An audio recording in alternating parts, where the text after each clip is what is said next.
തികച്ചും ഒരു ഭാഗ്യ അവസരമായി ഞാൻ കാണുന്നു. എന്നെ ക്ഷണിച്ച കർത്തൃദാസിനോടും സഭയോടുമുള്ള നന്ദി അറിയിക്കുന്നു. ഇതൊരു അഭിമാനമായി ഞാൻ കരുതുകയാണ്. ദൈവം തന്നൊരു പ്രിവിലേജ് ആയിട്ട് കരുതുകയാണ്. മലങ്കര ക്രിസ്ത്യൻ ചർച്ചിന്റെ ഫെലോഷിപ്പിന്റെ ജനറൽ സെക്രട്ടറിയാണ് ഞാൻ. പല സ്ഥലത്ത് പോകുന്നതാണ്. എങ്കിലും ഇവിടെ എന്നെ ഇങ്ങനെ ഒരു ആരാധനയ്ക്കും കർത്തൃമേശയ്ക്കൊക്കെ ആദ്യം ഒരു സൺഡേയിൽ വരാൻ ആദ്യം പറഞ്ഞു. പക്ഷെ എനിക്കത് കഴിഞ്ഞില്ല. പിന്നെ ഞാൻ വരാമെന്ന് പറഞ്ഞ സമയത്ത് ഇവിടെ ദൈവദാസന് പനിയും ബുദ്ധിമുട്ടൊക്കെ ആയിട്ട് അന്ന് കഴിഞ്ഞില്ല. അപ്പൊ വീണ്ടും എന്നെ ഓർത്ത് വെച്ച് ഞാൻ വിചാരിച്ച് അതോടുകൂടി പോയി വേറെ ആരെങ്കിലും വിളിച്ചത് ക്ലോസ് ചെയ്ത് പോകണമെന്ന്. പക്ഷെ എന്നെ വീണ്ടും ഓർത്ത് വെച്ച് വീണ്ടും വിളിച്ചു. അതൊരു പ്രിവിലേജ് ആയിട്ട് ഞാൻ കരുതുകയാണ്. ഞാൻ കർത്താവിനെ സ്തോത്രം ചെയ്യുന്നു, സ്തുതിക്കുന്നു.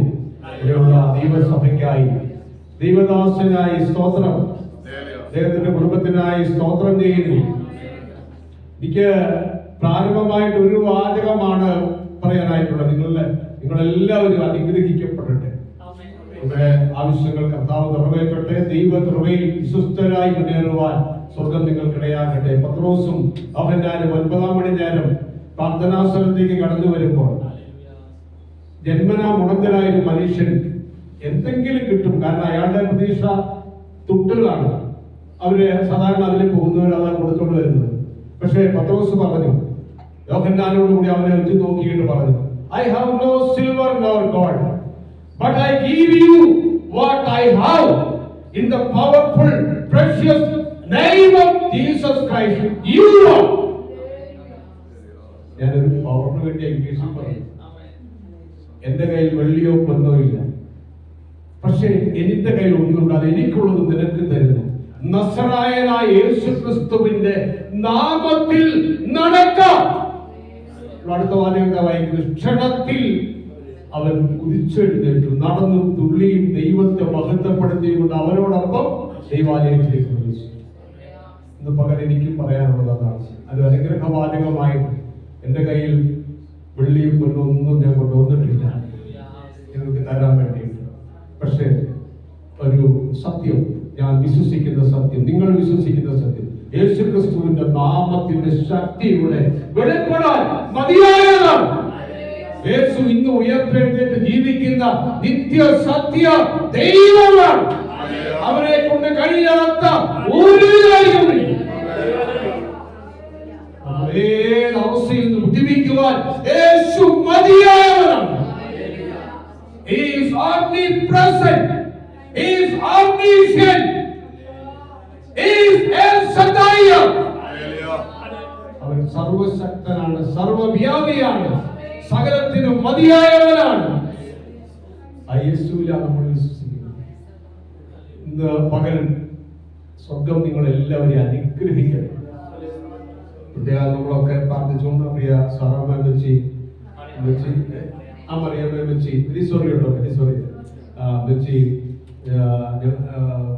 ആരോഗ്യത്തോടെ ഇന്നുകൂടി ഇരിക്കാൻ കർത്താവ് കാണാനൊക്കെ ദൈവോടെയാക്കി. സർജറി കഴിഞ്ഞു.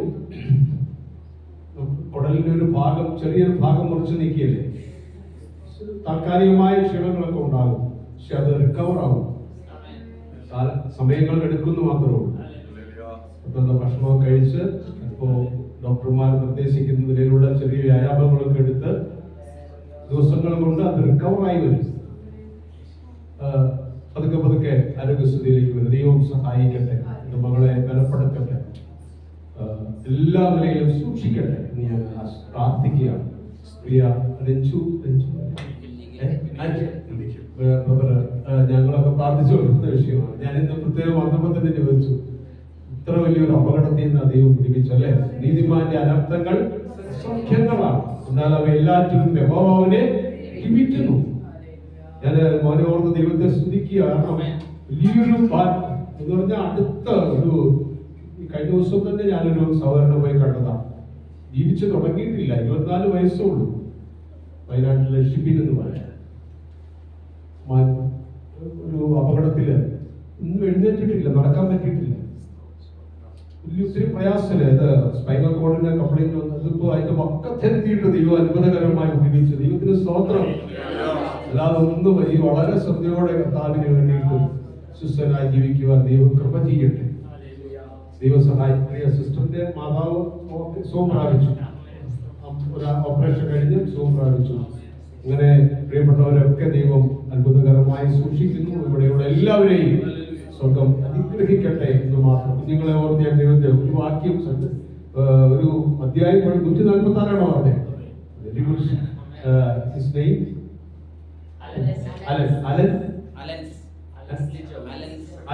അലൻസ് ലിച്ചോ. ഓക്കെ, ഓക്കെ, ദൈവം അനുഗ്രഹിക്കട്ടെ കേട്ടോ. ഞാനും 146 കണ്ട് പഠിച്ചിട്ടുണ്ട്. പറയും, എവിടെയെങ്കിലും പറയും അല്ലേ? ദൈവത്തിന് സ്തോത്രം.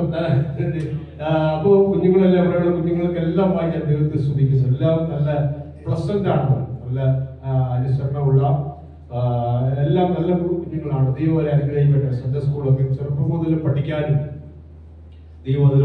ഒക്കെ ദൈവം കുഞ്ഞുങ്ങൾക്കിടയാക്കട്ടെ. എല്ലാവർക്കും പ്രിയപ്പെട്ടവരെ, എനിക്കൊരു പറയാനുള്ള ഒരു അഡ്വൈസ് എന്താണെന്ന് വെച്ചാൽ, ഞാൻ വളരെ ഇതായിട്ടാണ് സംസാരിക്കുന്നത്, ഇന്ററാക്ട് ചെയ്താ സംസാരിക്കുന്നത്. അതായത് നമ്മൾ ഒത്തിരി വചനങ്ങളൊക്കെ ഇങ്ങനെ കേൾക്കുന്നവരാണ്. ഇപ്പൊ ഫേസ്ബുക്ക് എടുക്കുക, യൂട്യൂബ് എടുക്കുക, എവിടെ എടുത്താലും എന്താ കേൾക്കുന്നത്? ദൈവത്തിന് ഇഷ്ടം പോലെ കേൾക്കുന്നുണ്ട്. പക്ഷേ ഞാനൊരു അഡ്വൈസ് പറയുകയാണ്. എനിക്കൊരു ദൈവത്തിൽ നമ്മളിത് കേൾക്ക മാത്രം പോരാ, നമ്മൾ തന്നെ നേരിട്ട് എന്ത് ചെയ്യണം? ദൈവവചനം വായിക്കണം.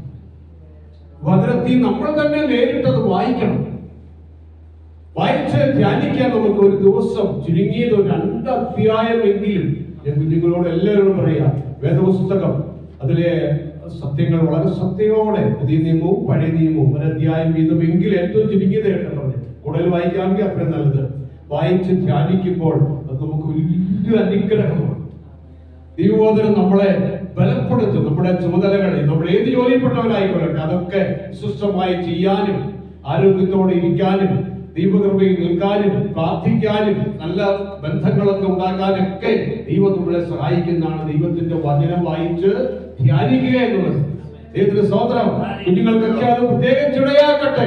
അത് കാണാതെ പഠിക്കാൻ പറ്റിയാൽ കാണാതെ പഠിക്കണം. കാണാതെ പഠിച്ചാൽ നമ്മളിപ്പോ വണ്ടിയിലൊക്കെ യാത്ര ചെയ്യുമോ, ട്രെയിനിലോ ഫ്ലൈറ്റിലോ ബസ്സിലോ ഒക്കെ യാത്ര ചെയ്യുമ്പോ നമുക്ക് ബൈബിൾ എടുത്ത് എപ്പോഴും വായിക്കാൻ പറ്റിയെന്ന് വരികയില്ല. ആ സമയത്ത് നമുക്ക് എന്ത് ചെയ്യാൻ പറ്റും? ധ്യാനിക്കാൻ, വായിച്ച് ധ്യാനിക്കാൻ പറ്റും. നമുക്ക് മനസ്സിൽ ഉരുവിട്ട് ഒക്കെ ധ്യാനിക്കാനും കർത്താവിനെ മുഖത്തപ്പെടുത്താനും. മാത്രമല്ല, ദൈവത്തിന്റെ വചനങ്ങൾ ഹൃദയസ്ഥമാക്കിയാൽ ഒരു ഗുണമുണ്ട്. വേദപുസ്തകത്തിലെ പറയുന്നുണ്ട്, ഞാൻ നിന്നോട് പാപം ചെയ്യാതിരിക്കേണ്ടതിന് നിന്റെ വചനത്തെ എന്റെ ഹൃദയത്തിൽ സംഗ്രഹിച്ചിരിക്കുന്നു. ദൈവത്തിന്റെ സ്തോത്രം. നാം തെറ്റിലേക്കോ പാപത്തിലേക്കോ വീഴ്ചയിലേക്കോ അത് അബദ്ധത്തിലേക്കൊക്കെ ചെന്ന് ചാടാതെ വണ്ണം ദൈവത്തിന്റെ വചനം പ്രതിഷ്ഠമാക്കുമ്പോൾ ദൈവം നമ്മളെ സൂക്ഷിക്കുന്നല്ലോ പറയുന്നു.